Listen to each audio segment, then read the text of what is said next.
5 seconds. Start. Mr. Speaker Sir, at the outset, I thank you for the opportunity given to me to say a few words on the budget presented by the Finance Minister. I would like to say on this occasion that generally the present budget has to be welcomed because it will be seen that it has given some relief to the low income group of people. But at the same time, I am sorry to say that the surcharge on the corporate sector, which has been imposed on the industries and on direct taxes, will take away some benefits which are proposed to be given. As many honorable members have dealt with it at great length, I would not like to go much into it. I would like to point out that another good feature of the budget at present is that it has done away with the old practice of showing a deficit in the budget. I am glad that this has been stopped in this budget. I hope and trust that it will be a permanent feature and that the deficit will be met by the savings. I am sure there will be savings because we have seen that generally the government underestimate the income at the beginning and by the end of the year. When we have the revised estimates, there is a surplus which covers the deficit. In that way, I am happy that deficit budgeting has not been resorted to. In this context, I would have been happy if there had been some sort of control on the civil expenditure because we find that in the last 3-5 year plans it has been going up year after year. Unless we take steps to curb it at a point of time, it will take away a large part of our revenue. I am very happy that the finance minister has given some reliefs, but from the way in which he came to office, he did not have time to formulate his own ideas. On account of this, I think that he has tried to take away some concessions which had been given by the previous minister.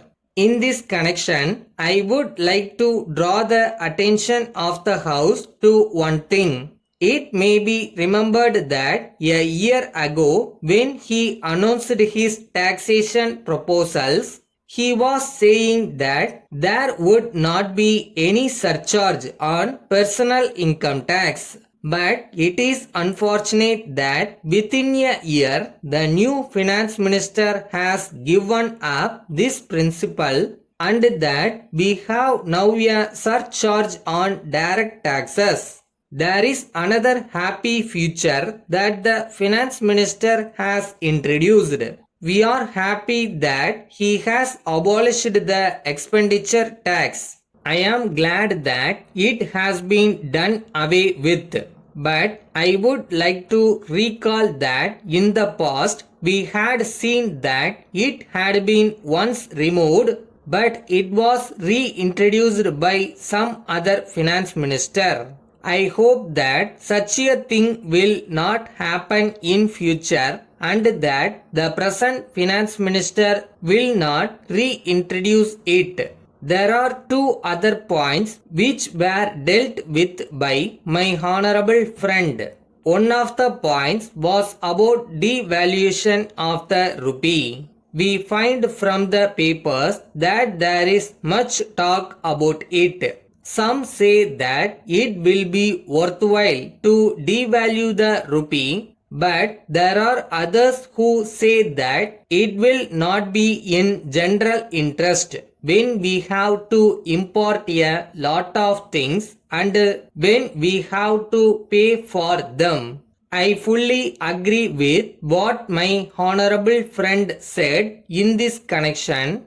Letter from the Secretary Murali and Company Patna to the Indian Publicity Bureau, New Delhi. Dear sirs, the company has decided to launch an advertising campaign throughout the country for a period of 3 months with effect from 1st July next.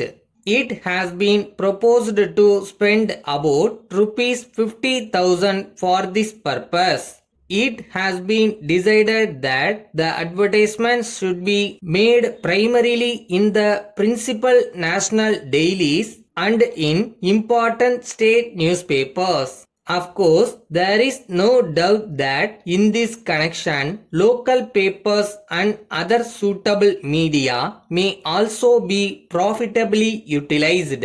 At the same time, it is suggested that the proposed advertisements all over the country should have the same design. In the same way, it is also desirable that the time of their publication should coincide with the distribution of illustrated booklets to the retailers of the locality concerned.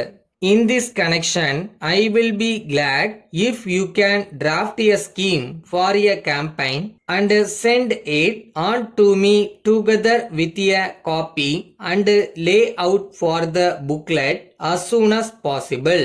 In order to have them approved by the board, the next meeting of the board will be held at 3 p.m. on 20th March, and I hope it will be convenient for your representative to attend the meeting to discuss the scheme in detail.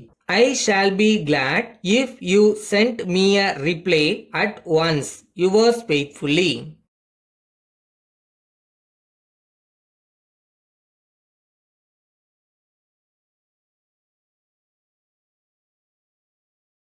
உங்களோட பாசிட்டிவான சிந்தனை, தன்னம்பிக்கை இதுதான் உங்களை வெற்றியை நோக்கி கூட்டிட்டு போகும்.